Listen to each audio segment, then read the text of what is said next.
नमस्कार, खबरों का पंचनामा में आपका स्वागत है। मैं हूं आपके साथ अंशिका। हम लेकर आए हैं देश दुनिया की 5 बड़ी खबरें, जिनके विश्लेषण के लिए मेरे साथ स्टूडियो में मौजूद हैं कैपिटल टीवी के editor in chief doctor Manish Kumar. Doctor साहब, बहुत बहुत स्वागत है। धन्यवाद। सबसे पहले नजर डालते हैं हेडलाइंस पर। बीजेपी का मिशन 2024 शुरू, नड्डा ने की गुवाहाटी में 12 राज्यों के नेताओं के साथ बैठक, 142 सीटों पर रहा फोकस। दिल्ली में हुई एनसीपी की कार्यकारिणी की बैठक, शरद पवार के समर्थन में लगे पोस्टर, अजीत पवार ने मीटिंग को बताया गैरकानूनी। अजीत पवार के आवास पर भी हुई एनसीपी की बैठक, छगन भुजबल समेत कई नेता रहे शामिल, पार्टी पर कानूनी बवाल बरकरार। शराब नीति घोटाला मामले में जमानत के लिए सुप्रीम कोर्ट पहुंचे मनीष सिसोदिया, हाईकोर्ट के फैसले के खिलाफ दायर की याचिका, 400 एक्सपर्ट्स को हटाने वाले एलजी के फैसले के खिलाफ आप सरकार ने भी लगाई गुहार। दिल्ली में गहलोत और पायलट की मौजूदगी में कांग्रेस की बड़ी बैठक, 4 अहम फैसलों पर बनी सहमति, सीएम फेस के बिना राजस्थान चुनाव लड़ेगी कांग्रेस।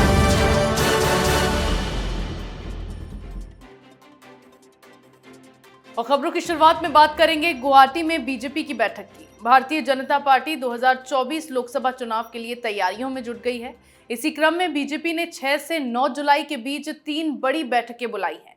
बीजेपी के राष्ट्रीय अध्यक्ष जेपी नड्डा इन 3 दिनों में राज्यवार बैठकें करेंगे। पहली बैठक आज गुवाहाटी में हुई। इस बैठक में पूर्व और उत्तर पूर्व के 12 राज्यों के नेताओं को बुलाया गया। मीटिंग में लोकसभा चुनाव की रणनीति पर चर्चा की गई। डॉक्टर साहब, क्या कुछ अहम फैसले लिए गए? देखिए, ये बहुत ही इंपॉर्टेंट है कि जो ईस्टर्न और नॉर्थ ईस्ट का जो इलाका है, जिसपे पूरी तरीके से भारतीय जनता पार्टी का वर्चस्व रहा है, यहाँ पे सीटें कैसे बढ़ाई जाए। चिंता बिहार, झारखंड, बंगाल को लेकर के है। और रही बात सेवन सिस्टर्स की, जो नॉर्थ ईस्ट के जो राज्य हैं वहाँ पे बीजेपी का दमखम है, लेकिन मणिपुर की वजह से थोड़ी सी परेशानी भारतीय जनता पार्टी को वहाँ पे हो रही है। और इसीलिए शायद जो वेन्यू चुना जा रहा है, जहाँ बातचीत की जा रही है, तो वहाँ तो एक ऑलरेडी एक रीजनल लेवल का एक अलायंस है नॉर्थ ईस्ट के लिए भारतीय जनता पार्टी का, अलग अलग पॉलिटिकल पार्टीज के साथ। और वहाँ पे असम के मुख्यमंत्री वो काफ़ी अच्छे तरीके से चीज़ों को मैनेज कर रहे हैं। रही बात बंगाल, बिहार, झारखंड, यहाँ भारतीय जनता पार्टी को लड़ना है एक गठबंधन के खिलाफ। ये गठबंधन जो बिहार में है, बहुत ही ज़्यादा एक चुनौतीपूर्ण एक स्थिति वहाँ पे है, तो उसके लिए भी तैयारी की जा रही है। झारखंड के अंदर कांग्रेस पार्टी और जेएमएम और तमाम पॉलिटिकल पार्टीज का एक अलायंस है, जिसके खिलाफ बीजेपी को लड़ना है। तो कुल मिलाकर के आप ये देखिए कि जहां दूसरी पार्टियां अभी टाल मटोल की स्थिति में है, जिनके सामने कोई अभी तक ब्लूप्रिंट तैयार नहीं है, भारतीय जनता पार्टी नेशनल स्तर पे, रीजनल लेवल पे और कंस्टिट्यूंसी वाइज प्लान करके चीज़ों को अपने फेवर में करने की कोशिश में जुटी हुई है। बीजेपी की यही खूबसूरती है। संगठन इन्होंने इस तरीके से बना लिया है कि चुनाव में इनको बहुत ज़्यादा मेहनत नहीं करनी पड़ती है। जी बिल्कुल, 2024 चुनाव को लेकर बीजेपी ने अपनी कमर कस ली है और अपने लक्ष्य को लेकर ये ताबड़तोड़ बैठकें शुरू की है। अगली खबर में बात करेंगे महाराष्ट्र के सियासी बवाल की। महाराष्ट्र की राजनीति में मची उथल पुथल के बीच शरद पवार ने दिल्ली में उनके आवास पर पार्टी की राष्ट्रीय कार्यकारिणी की बैठक बुलाई, जिसमें आगे की रणनीति पर चर्चा की गई। शरद पवार के दिल्ली रवाना होने से पहले उनके समर्थन में पोस्टर लगाए गए। वो पोस्टर हटा दिए गए, जिसमें अजीत पवार और प्रफुल्ल पटेल के फोटो लगे हुए थे। इसके अलावा अजीत पवार ने एनसीपी की नेशनल एग्जीक्यूटिव कमेटी की बैठक को गैर कानूनी करार दिया। पार्टी में बगावत के चलते भतीजे अजीत पवार को एनसीपी का राष्ट्रीय अध्यक्ष घोषित किया गया और शरद पवार को इस पद से हटाने की बात सामने आई। डॉक्टर साहब, क्या मायने रहे शरद पवार की इस मीटिंग के? क्योंकि अजीत पवार ने तो बैठक को गैरकानूनी बता दिया और साफ ही कर दिया कि वो किसी भी फैसले को मानने के बाध्य नहीं है। देखिए, शरद पवार का मुंबई छोड़ के दिल्ली में आकर के मीटिंग करना अपने आप इस बात को बता रहा है कि शरद पवार ने हार मान ली है। अन्यथा उनको इस वक्त मुंबई छोड़ के दिल्ली में मीटिंग तो बिल्कुल ही नहीं करनी चाहिए थी। लेकिन वो किस लिए आए? वो इसलिए आए हैं कि ताकि कोई समर्थन एनसीपी के बाहर से उनको मिलता दिख नहीं रहा।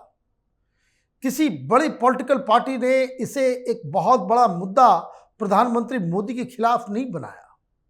कोई बड़ा नेता सामने आकर के भारतीय जनता पार्टी को कंडेम नहीं कर रहा है कि भाई आप पॉलिटिकल पार्टीज को तोड़ने में जुटी हुई हैं।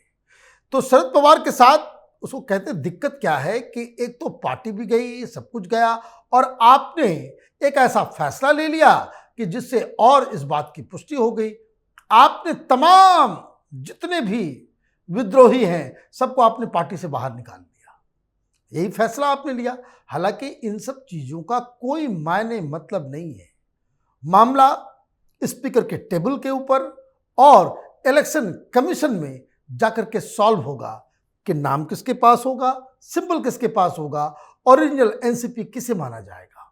और जो हाल उद्धव ठाकरे का हुआ है, शरद पवार की स्थिति और भी दयनीय होने वाली है। जी बिल्कुल। वहीं एनसीपी में दो फाड़ के बाद जहां शरद पवार ने दिल्ली में बैठक बुलाई, तो मुंबई में भतीजे अजीत पवार ने भी बैठक बुलाई, जिसमें छगन भुजबल भी शामिल होने अजीत पवार के आवास पर पहुंचे। बगावत के बाद से लगातार अजीत पवार एनसीपी पर दावा ठोक रहे हैं। शरद पवार भी पार्टी पर कानूनी जंग में पीछे नहीं है।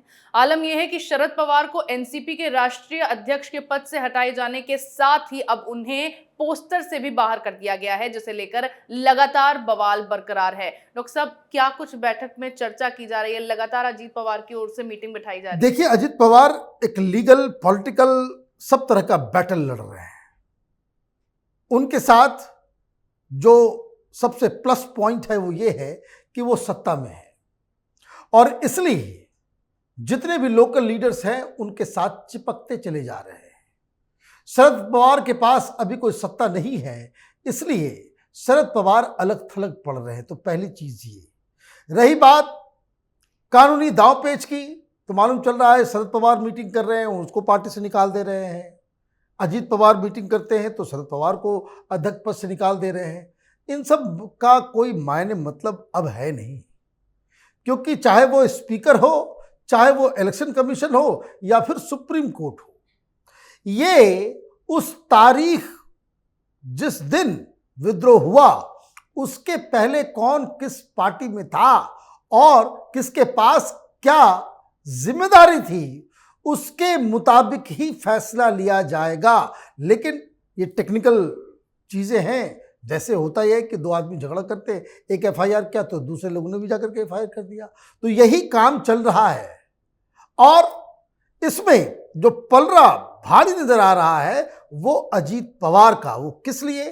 क्योंकि महाराष्ट्र के अध्यक्ष जो पहले थे वो अजीत पवार के साथ, एक वर्किंग प्रेसिडेंट, दो वर्किंग प्रेसिडेंट बनाए गए, तो एक वर्किंग प्रेसिडेंट वो अजीत पवार के साथ, चीफ व्हिप अजीत पवार के साथ, ज्यादा एमएलए अजीत पवार के साथ।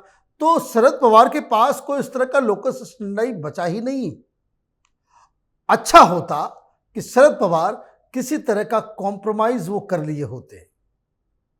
कॉम्प्रोमाइज अगर हो गया होता तो महाभारत भी टल गया होता।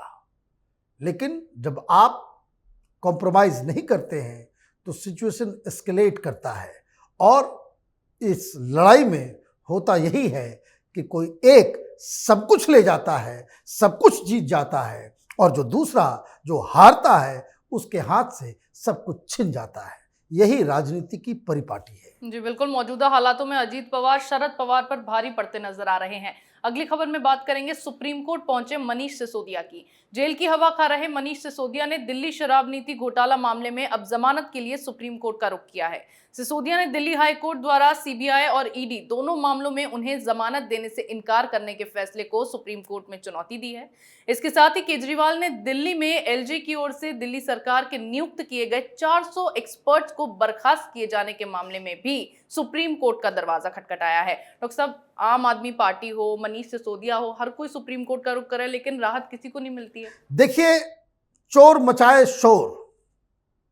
केजरीवाल ये सुप्रीम कोर्ट में तो जा रहे हैं, लेकिन किस वजह से जा रहे हैं?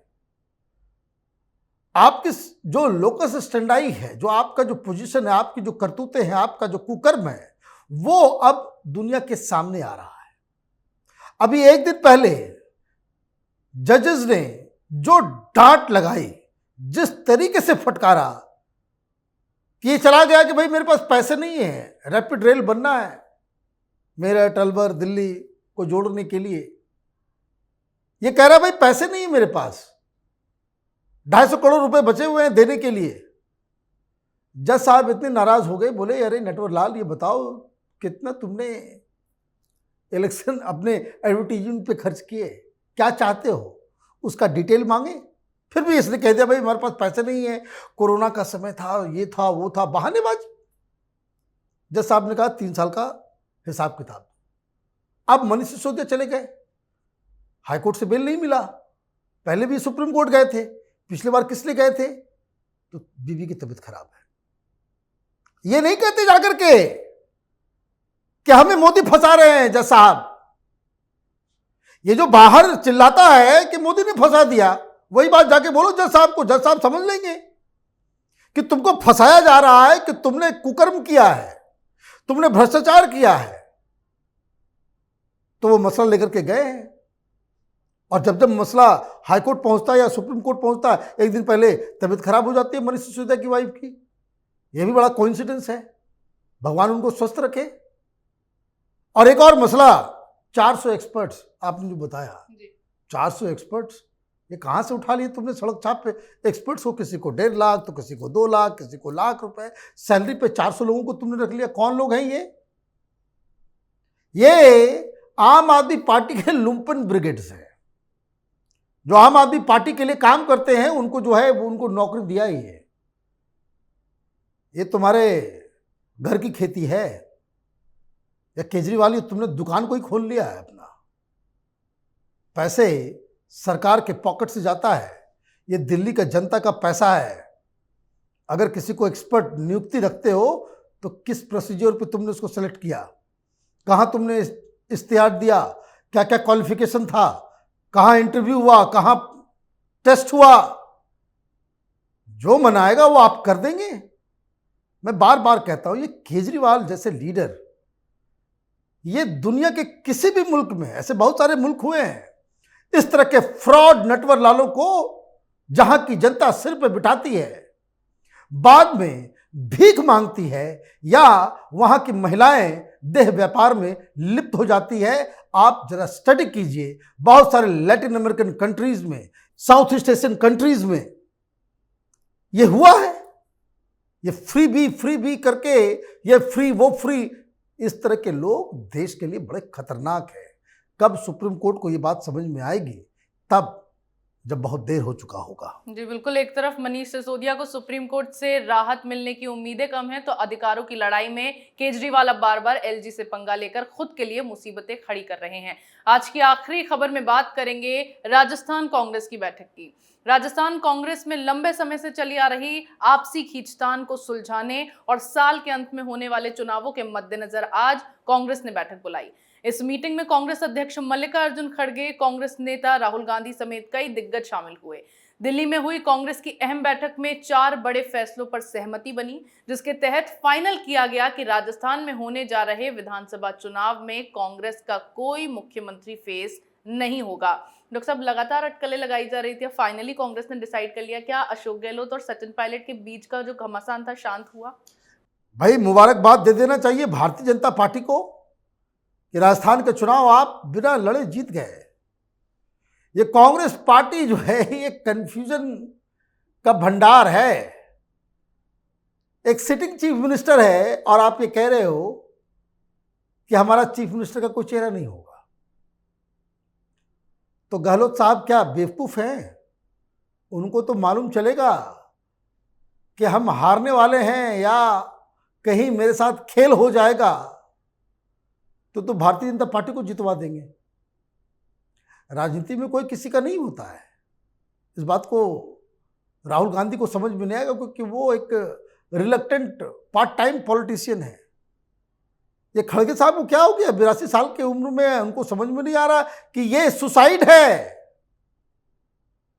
कांग्रेस पार्टी ने जो फैसले लिए हैं 4, वो राजस्थान में कांग्रेस पार्टी के लिए सुसाइड मिशन है।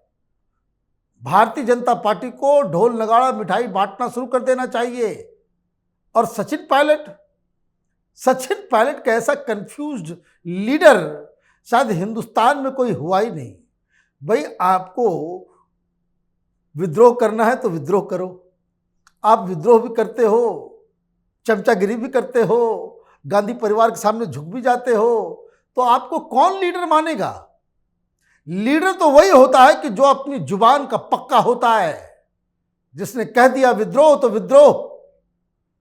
आप हो सकता है भाई हार जाएं, अभी आपकी स्थिति ठीक नहीं है, लेकिन जनता उसको ही रिगार्ड देती है, उसको ही आशीर्वाद देती है जो कम से कम अपनी जुबान का पक्का हो।